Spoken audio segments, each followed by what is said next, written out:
Whether you like it or not, you are being brainwashed by your coaches, your parents, your teammates, social media to be a better or worse hockey player every single day. Every conversation, every swipe of your phone, every subtle look from your coach. It's not just random stuff happening. It's all reprogramming your subconscious mind. And the way your subconscious mind is programmed is going to lead to who you are. So if you want to be a great hockey player, you have to be aware of what is the subconscious programming that is being put into my brain. How am I being brainwashed? And who's really writing the programs that are being implanted into my head? Is it you or is it everybody else? In this video, I'm going to show you how you've already been brainwashed without even realizing it, how it's holding you back right now from being the player you could be, and how you can start to reprogram or rewire your brain so that you can start playing closer and closer to your potential, and eventually, hopefully, you can fully unlock your ability on the ice. And we'll start doing this today. So here's the really simple formula for brainwashing. And this is used by marketers all the time. It's used by the military, used by politicians. So how it goes is there's a stimulus or a situation that occurs. This triggers a feeling. You have a feeling response or an emotional response. Then you skip the thinking part of it. So you don't actually think about it. You just feel something. Your brain stores an association or a connection between what just happened and the feeling you had. And you move on unaware that a mental program was just installed into your brain. In hockey terms, this is what it looks like. You turn a puck over, your coach screams at you, and then you have a really big spike in shame and the feeling of shame in your body. You have one bad shift, so your coach benches you. Now you have a huge fear spike connected to, if I go out, I have a bad shift. There's a fear connected to having a shift. Or maybe you make a simple safe play and just dump the puck in. You get praise for it, and then you get a reward spike in your brain and you feel good because the dopamine is flowing in your brain. These moments wire your brain to connect what you just did to the feeling you got from the outcome. And it might not seem like that big of a deal in the moment, but this is rewiring your brain to think making a good play or trying to make a good play or trusting yourself or feeling confident with bad feelings, shame, guilt, and this is going to make you avoid that play. And if you don't actually stop and check these programs, they're going to be installed into your subconscious mind. And what gets installed into your subconscious mind becomes part of who you are. It becomes part of your instincts, it becomes part of your identity. So if you weren't aware of it before, this is how the world is constantly brainwashing you. As you do something happens, you get a feeling from it, and then if you don't think about it at any point, whatever that feeling was is going to be tied very closely to that action. If it's a good feeling, then you're going to want to do more of it. If it's a bad feeling, you're going to want to do less of it. The problem is that we can't always control the way that the world treats us after we do something, so we can't always control the feeling we get after we do it. And now here's why this is so powerful from a neurological perspective or from a neuroscience perspective. Your brain isn't just one thing. There's a whole bunch of different parts, but it really simplifies down to 3 core parts. And all of your worst habits kind of live in the bottom 2 parts. So the lowest part, or what sometimes is called the reptilian brain, is kind of that gut feeling you get. It's the survival mode mechanism. It's the first part of our brain that evolved, and it controls our fight, flight, or freeze response. It's the really quick reactor that keeps us alive, and it's the thing that reacts first in any situation, and it doesn't really think, it just reacts to threats instantaneously. For example, you miss a pass, you freeze, and then now you play scared because you're like, I don't want to do that again. That can happen automatically without really being able to control it consciously, because this is a deep part of your brain that's just trying to keep you alive. Then if you kind of move up one level, you start to get into more the limbic brain. You can kind of think of this as almost like your heart. It's obviously in your brain, but sometimes people kind of feel the reptilian brain more like a gut feeling. You kind of have this like, it's in my heart, I really believe it type of feeling. What it really controls is your status. If you feel like you belong in a situation, if you belong on the team, and it wants to be accepted. It constantly asks, am I safe? Am I approved? Am I okay? So if a coach benches you, this part of your brain is going to typically think, ooh, this isn't good. It's going to feel rejected. And then it's going to probably want to chase approval and do things to try to make your coach happy. So it's going to try to make the simple play, do the basic thing. And yes, sometimes you do need to simplify your game down, but it's also so important to realize that if you overdo this, you're going to end up allowing your coach's feelings and what he says to you to cut down what you're capable of, to limit you, to make you always scared because you're seeking that approval instead of trusting yourself and knowing that, hey, I'm going to make some mistakes. If I want to be great, I have to be willing to to try things that are not always going to work. And that's a common misconception that I get from so many players, so many parents, is that they hear me say, be confident, trust yourself, make the play. And they think I'm saying just always take risks. No, it's that you need to understand when to take risks, and you can't allow these mental blocks that have developed in these lower parts of your brain limit you from making the types of plays you're capable of.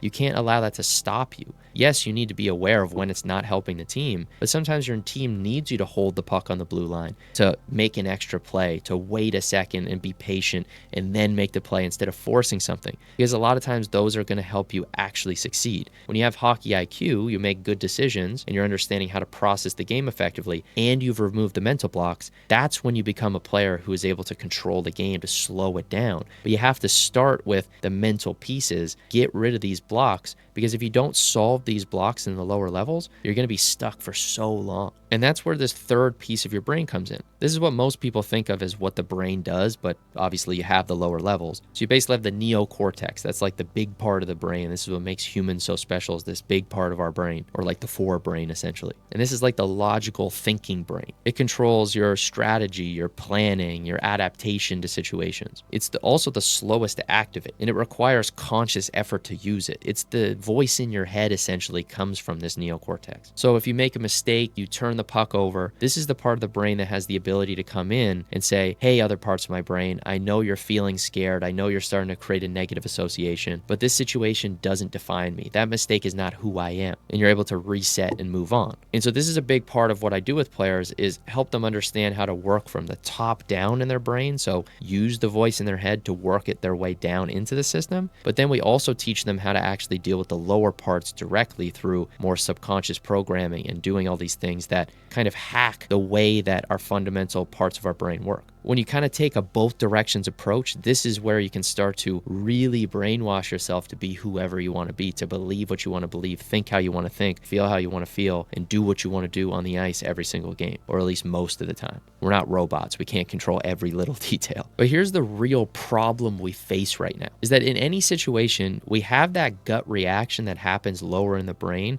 within milliseconds. Then your heart reacts. You have those emotional responses which happen more in seconds. And then your head sometimes kicks in and sometimes it doesn't. So if you never consciously go back and assess what just happened, why is my brain doing this, then what's going to happen is you're going to end up in a very strange place of, I'm constantly being told by the world, and the world's making me feel emotions, which are making me associate those emotions with whatever I just did. And if it was a good feeling, I do more of it. If it was a bad feeling, I do less of it. And now again, you're just being brainwashed by all these situations and how people treat you and how that kind of heart part of your brain is manipulated. Now, a good coach will help you work through these things without maybe even understanding the neuroscience behind it, and they will help you to build trust in your game, settle those kind of lower parts, and then really start to build that deep unconscious belief in yourself. But if you're not playing to your full potential right now, you feel like you panic, you throw the puck away, all that's happening right now is that fundamentally your emotional programming is essentially getting in the way. And the reason it's getting in the way is because it was installed into your brain by the world without you even consciously realizing.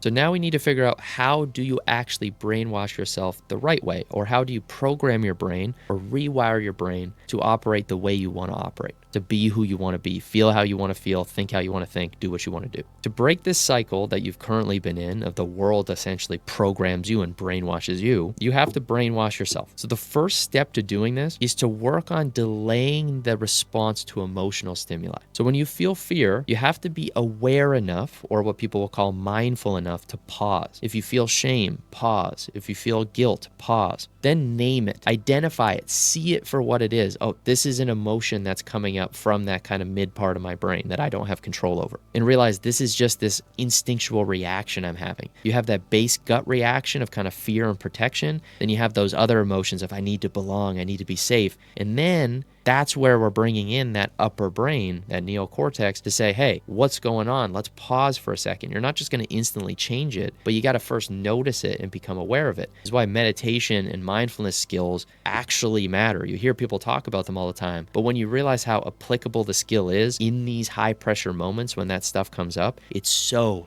important. Because you get into a overtime situation, it's the last minute of the game, you're going out for that final face-off, and you have that fear or doubt come coming in, you don't have time to reprogram your subconscious mind. You have what you have in that moment. So that's why you need to do the work to program yourself the way you want, so you respond how you want in that moment. Now, the second piece is to question the frame. So what I mean by this is question, who benefits if I keep feeling this fear? Who wins if I keep not feeling good enough? And in almost every case, it's not you, it's the other team. It's maybe a coach who doesn't want to treat you well. It's the teammates who are making fun of you. Someone else wins in that situation. And so now what you need to do is you need to rewrite the association or build a new connection between a situation and an emotion. When you make a bad play, it doesn't mean you're a bad player. Confident people don't see mistakes as I'm bad, I shouldn't be confident. They see it as I made a mistake, and then they typically want to learn from it. You can think of a mistake as an opportunity to recalibrate faster and get better faster. There's a saying in business, it's fail faster. Go out, make something, try it, and then see if it works. If it doesn't work, just deal with the fact that it failed and then move forward. But if you never actually make something, if you never actually try, you never take action, then you're never going to get any feedback. So you're never going to have a chance to actually improve and make iterations